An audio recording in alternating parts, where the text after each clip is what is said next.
O especialista. Muito bem, gente, estamos de volta aqui com o nosso Melhor da Tarde, nesse dia 1º de dezembro. E agora no quadro especialista, nós vamos conversar ao vivo com o Dr. Cirilo Tissot, tá certo, né? O pessoal fala Tissot. Tissot, que é psiquiatra e vai falar um pouquinho sobre compulsão por compras, né? Aliás, tem um nome esquisito, né, doutor? Seja bem-vindo em primeiro lugar aqui ao nosso Melhor da Tarde, viu? Muito obrigado e é bom estar com os ouvintes. Olha, oniomania, é isso? Exatamente. Explica pra gente o que é a oniomania. Oniomania é a compulsão por compras. O que é isso? A gente sabe que todos os dias a gente acorda, não é? Para ver que coisas gostosas a gente vai fazer no dia. Né? Tá. Esse passa pelo sentido da vida, né? A gente realizar desejos e vontades. Então, quando a gente pensa nisso, nesse prazer, né? Algumas pessoas elas se dedicam às compras. E dentro dessa situação é que se desenvolve uma doença, uma patologia, né? Que é a compulsão por compras. Na realidade, a compulsão é uma coisa que antecede, né? O processo, e a compulsão pode ser por compras, por sexo, pode ser compras, né, por drogas, compulsão por drogas, tem uma série de questões nesse sentido.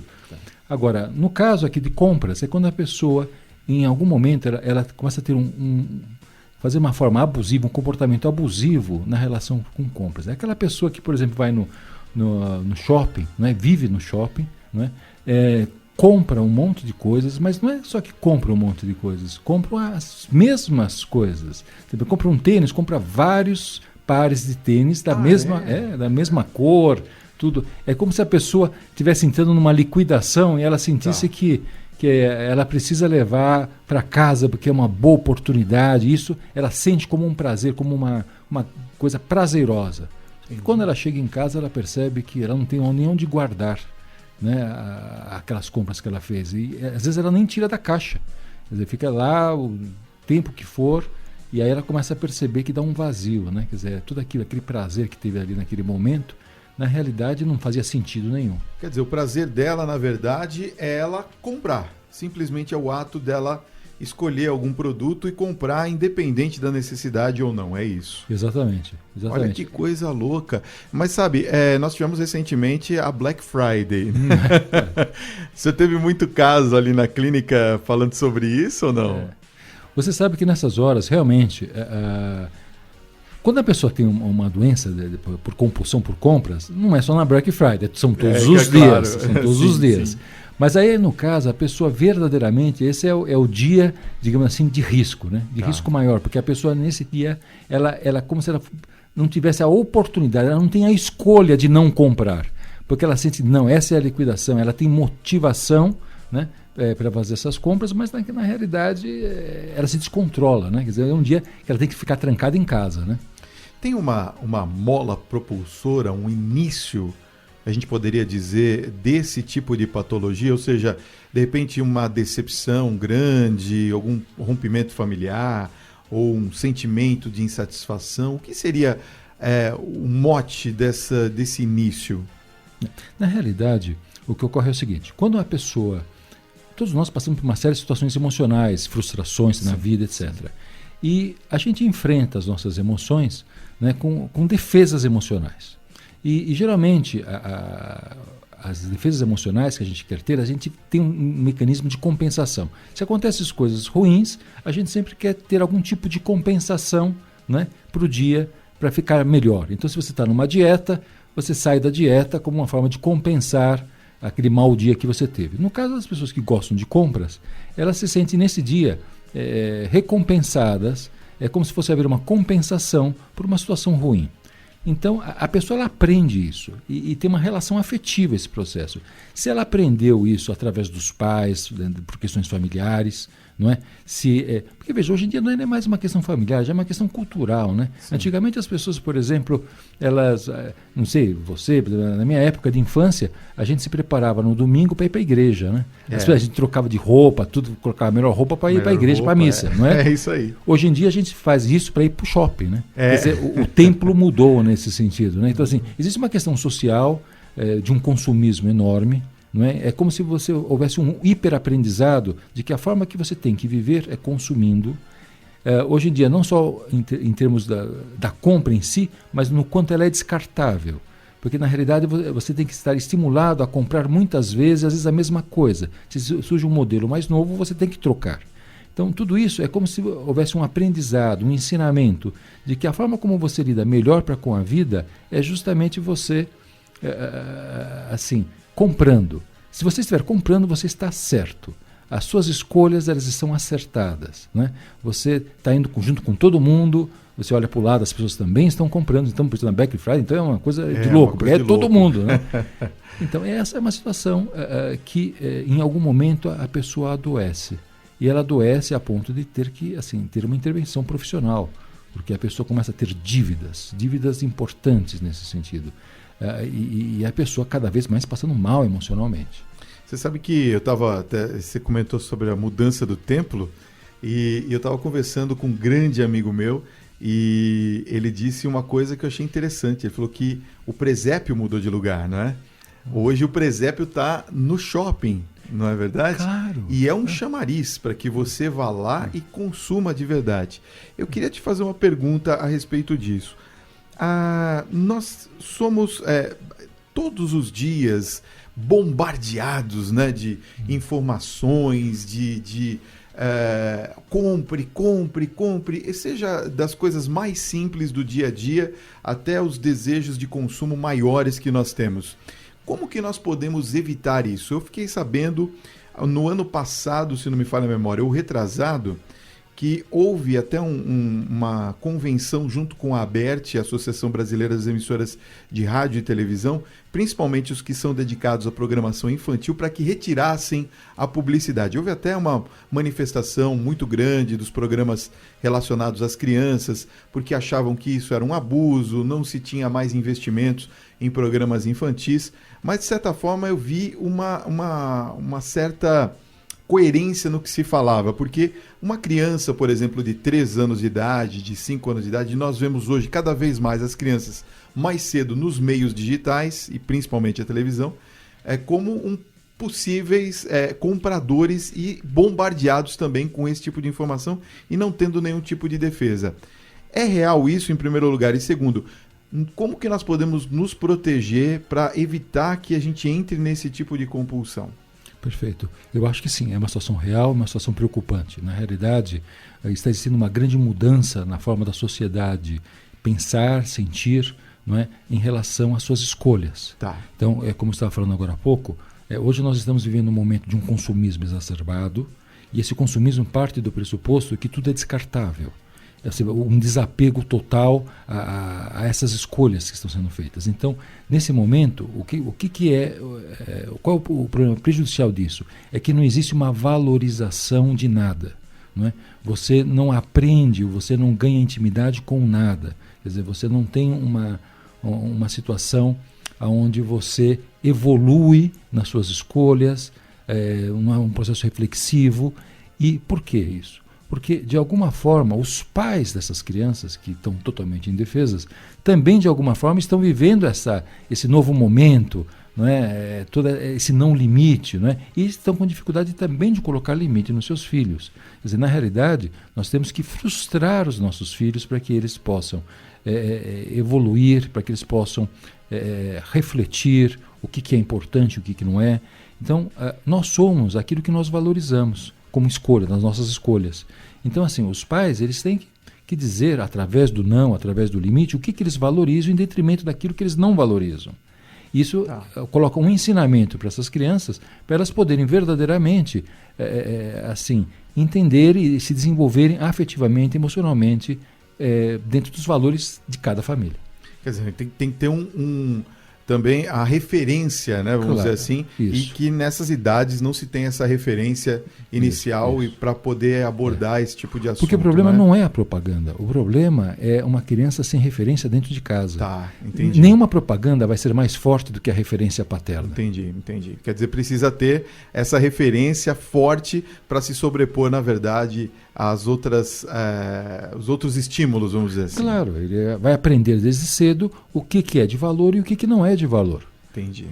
Olha, tá vendo que papo gostoso? E eu quero que você participe junto com a gente aqui. Você continua ligando no 3932.600 ou participando pelo WhatsApp 11 São Paulo 98371-9681. Estamos recebendo no quadro especialista de hoje o doutor Cirilo, que está falando sobre compulsão por compras. Daqui a pouquinho, doutor, eu queria falar sobre um outro item que hoje é muito presente no dia a dia.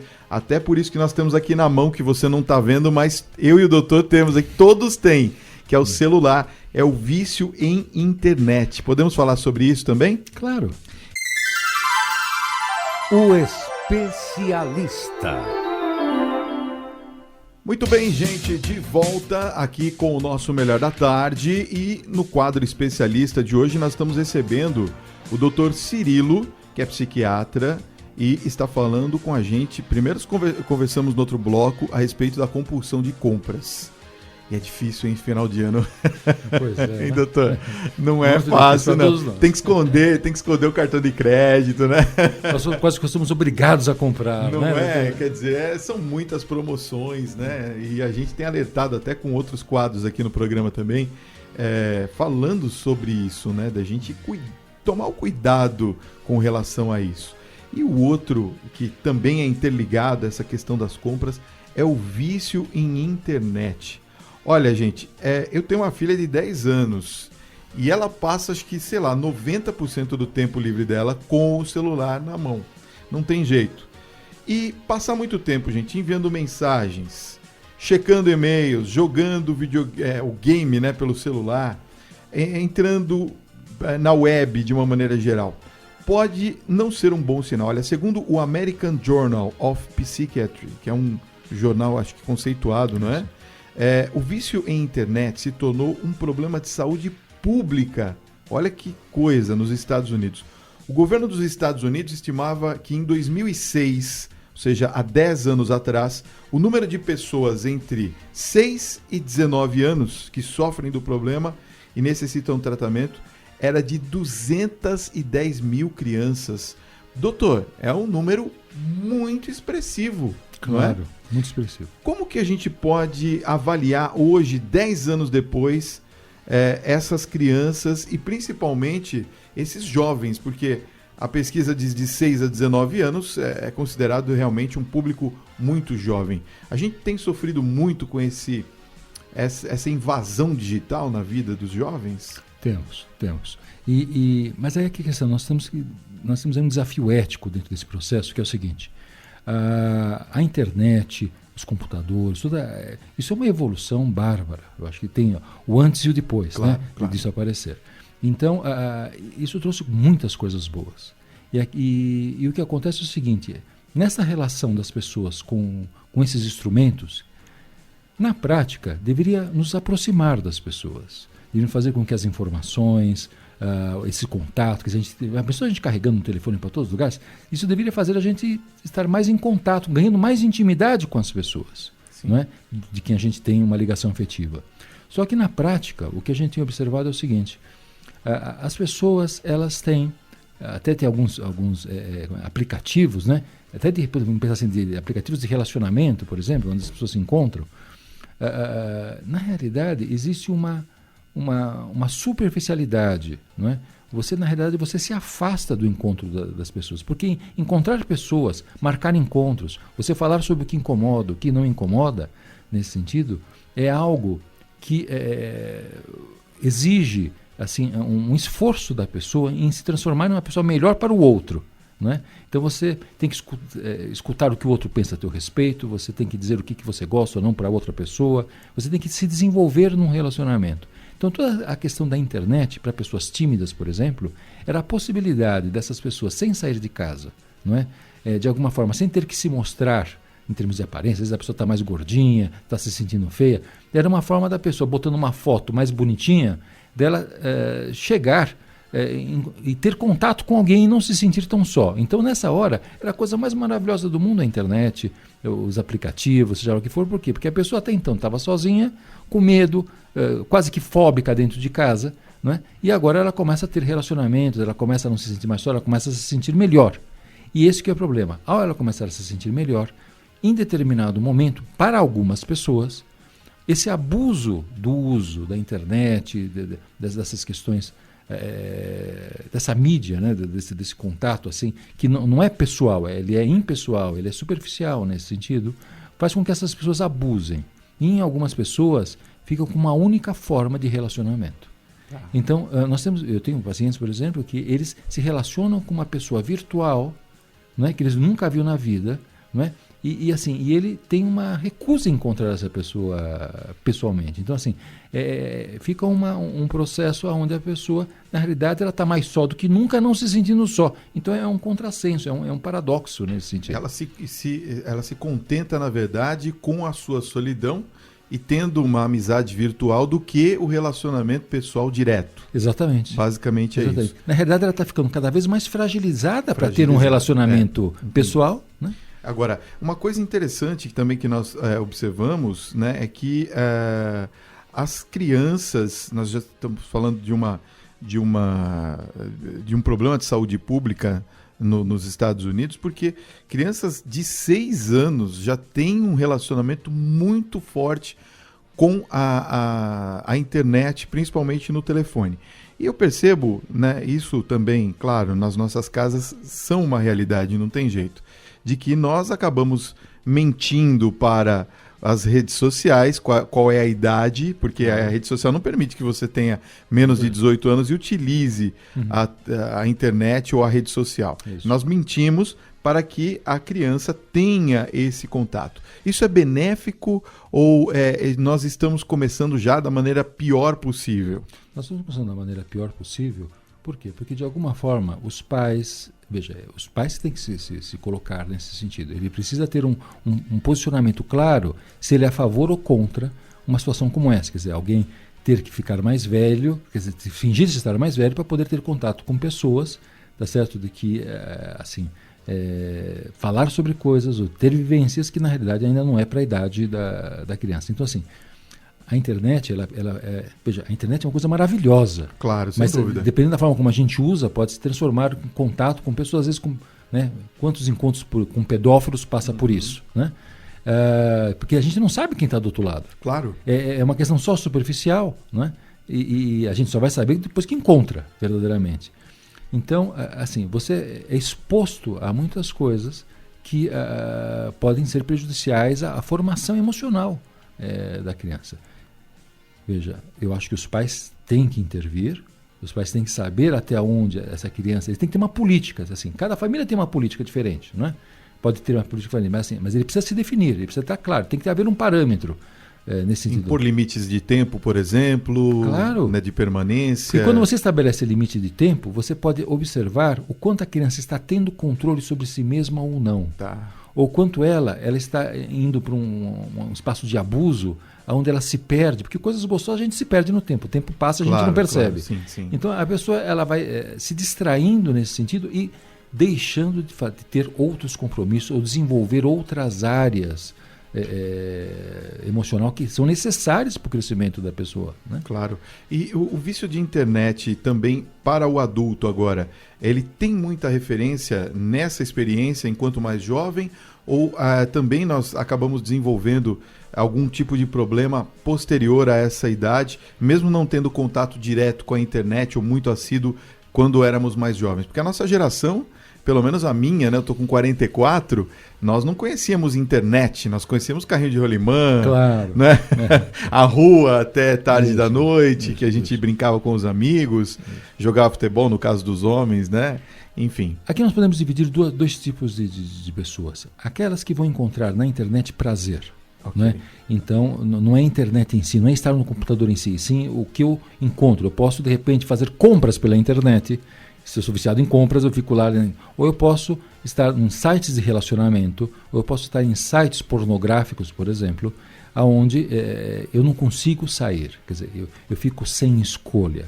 O problema sempre é esse. Entre fazer ou não fazer, eu tenho escolha, né? Então, quando é que a gente sabe que a gente tem escolha? A gente tem escolha quando a gente não faz aquilo que a gente deseja.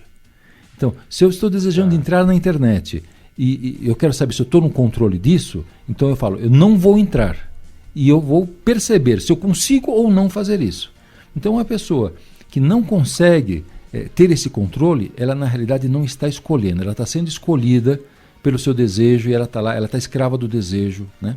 Agora, esse desejo pode ser então pelo prazer, né? Vamos entender que isso é algo potente, então aí tem alguma coisa dentro da internet, dentro daquele computador que vai trazer esse vício, digamos assim. Tá. É o prazer que ela tem imediato ali. O outro, num joguinho, alguma coisa assim, ele fica lá vidrado, né?